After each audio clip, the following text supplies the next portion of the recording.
Bonjour les amis et bienvenue sur la chaîne YouTube Le Savoir Politique. Aujourd'hui, nous allons parler de Bin Laden, l'Américain Bin Laden. Parce que depuis le 11 septembre, ce monsieur a posé un acte mal interprété par les Américains, en principe, par les Occidentaux en général. Vous savez, tout acte a ses conséquences en politique. En état de guerre, ce monsieur, Bin Laden, a transmis un message mal conçu dans le monde démocratique de l'Occident en général. Alors, les États-Unis d'Amérique, c'est une puissance militaire et économique mondiale qui a dominé le monde depuis la fin de la Deuxième Guerre mondiale. Ils avaient un système de méthodes qui correspondait à leurs forces. Où tu fais comme nous voulons, ou on te bombarde. Les Américains, eux seuls, quand ils ont créé le GATT pour gérer le commerce mondial, ils ont tout fait pour consommer eux seuls 40% de la production de la richesse de la terre. Ça n'a pas marché. On a accepté. À l'époque, il y en avait deux blocs. Le bloc de Pacte de Varsovie, c'est-à-dire géré par l'Union soviétique, et le groupe de l'OTAN, géré par les États-Unis d'Amérique. C'est des groupes qui s'étaient préparés pour se confronter en cas de guerre générale. Le groupe du bloc soviétique s'est disloqué en 1989. Seul le groupe américain est resté. En principe, il n'y a pas plus de raison pour que l'OTAN existe, mais ils ont continué à exister. Et l'Amérique a continué à appliquer sa politique de violence sans précédent jusqu'au jour où ce monsieur, après avoir fait de longues études, chercher comment faire pour détruire l'Amérique, a décidé de mettre en acte ses idées, ses capacités. Il a démontré, vous le savez depuis longtemps, les États-Unis d'Amérique n'ont jamais connu une guerre sur leur propre territoire. Et malheureusement, cette guerre est arrivée à un moment assez délicat. Parce que l'Occident avait déjà commencé à perdre son hégémonie sur la Terre. Des réalités étaient déjà manifestées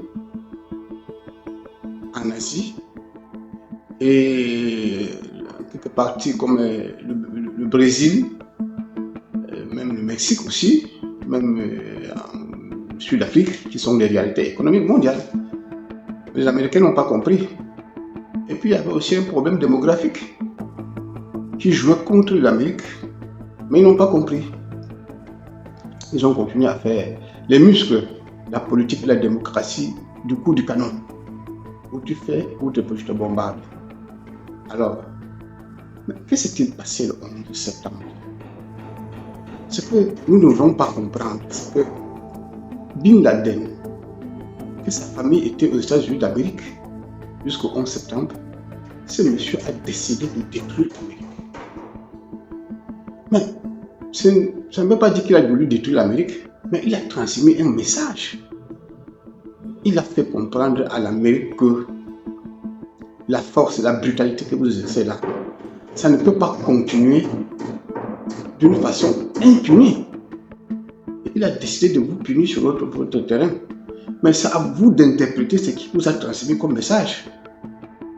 Parce que si vous entendez ce que dit le président Biden, quand il est parti en Israël après le 7 octobre, il a donné un conseil très important à Netanyahu Benjamin, le premier ministre israélien. Il a dit, méfie-toi de faire les erreurs que nous avions commises après le 11 septembre. Ça veut dire que quoi? Ça veut dire que les Américains, à un moment donné, se sont foncés comme du taureau sur des cibles invisibles. Et ils ont failli, ils ont échoué. C'est la politique, cette fameuse politique de coup de canon de démocratie, parce qu'ils voulaient implanter, s'aimer la démocratie dans le monde, sans aucun moyen, avec des missiles intelligents, et ainsi de suite. Bin Laden les a fait comprendre que, avec vos missiles intelligents, et suite, vous tuez les femmes et les enfants partout avec vos missiles intelligents. Ça ne peut pas continuer comme ça. Mais ce qui est surprenant, c'est les cibles choisies, le symbole de la démocratie américaine, son économie. Le capitalisme américain, les tours humains qui symbolisaient la force économique américaine ont été détruites. Pire encore, ils projetaient détruire le Pentagone, là où se trouve la force militaire américaine, le symbole même de cette force, les frappes américaines. Malheureusement, ces avions ont été interceptés avant. Ça aurait été fini pour l'Amérique. Alors, qu'est-ce que Bin Laden voulait proposer aux Américains?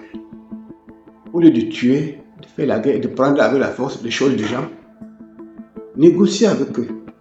L'heure du dialogue est là.